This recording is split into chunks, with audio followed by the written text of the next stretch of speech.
Okay, so I'm addressing this video to address, it's actually error 11407, but you said to do it for 10408. This is the website that you sent me to. Now it says to unzip this folder here and put it into a drive, which I did. This is a drive with nothing else on it. Okay, it's a travel drive, there's nothing else there. Okay, here's this, and here's the file that's inside of it. And if you back up, all right, you can see that there's nothing else. It's not zipped. There's nothing else in it. Travel drive and this, which is exactly what you said for me to do. All right, so let's eject this and I will install it as per your instructions. Let's go over here. So the next step, it says to turn on the drive, and then when it goes wrong, you have to insert the drive. So here it is, booting up.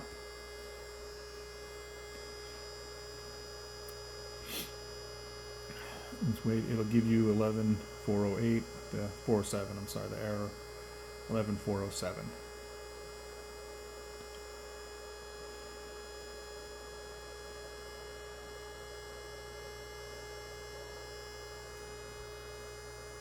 One moment while it does this. Right, there you go, 11407. And it says to insert the drive, and it will beep, and then two beeps. There's one beep, you gotta wait for another beep. There's the beep, two beeps, exactly as the instructions say.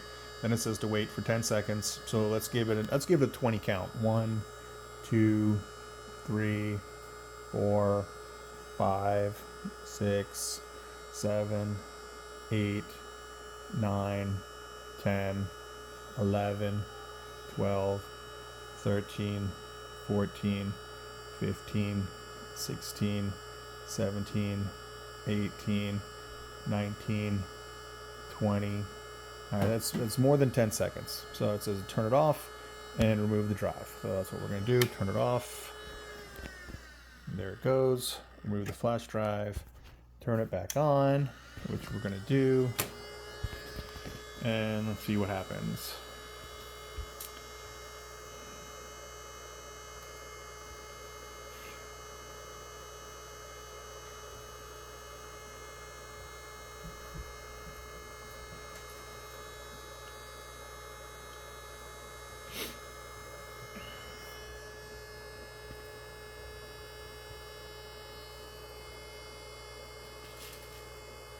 Loading.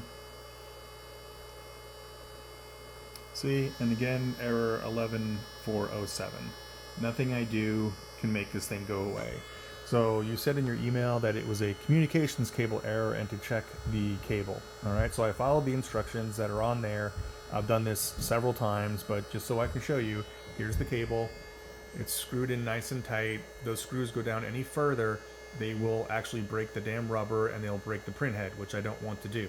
The other thing is that I've tried it in both directions. So this is reversible. It's just a USB-C port and you could flip it either way and it should work. I've tried that both directions. It did nothing. So I'm going to pause the video now so I can get to the bottom of it and open up the case and show you the inside. Okay, so now I have the back panel off. Here's the original motherboard that you sent me. You could tell it's original because it has this extra, extra 5-pin right there that the new one does not have. This is the new board that you sent me. Thank you very much. This is the original. I don't know if that was the issue, but anyway, so here's the wire. Okay, if you remove it, okay, and you zoom in here, there's nothing wrong with this cable. All the pins are in. It's all connected. 1, 2, 3, 4, 5. There's nothing wrong with these pins. They're all there. 1, 2, 3, 4, 5. A visual inspection of the cable shows nothing. There's no fraying. There's no cutting. There's no damage to this cable whatsoever.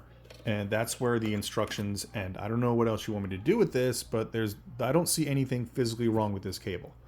Everything is where it's supposed to be. Presumably, unless Now this is the original cable, so I don't know. All right, so there you go. So there's your visual inspection of the cable. Let's plug it back in and make sure it's seated nice and tight, which again is just ridiculous, but okay. There, I visually inspected the cable. And here's everything here to show you, to make sure it's all put in right. Here's the pin, that's good. Here's this, that's good. Everything's screwed in nice, everything's plugged in as it was originally.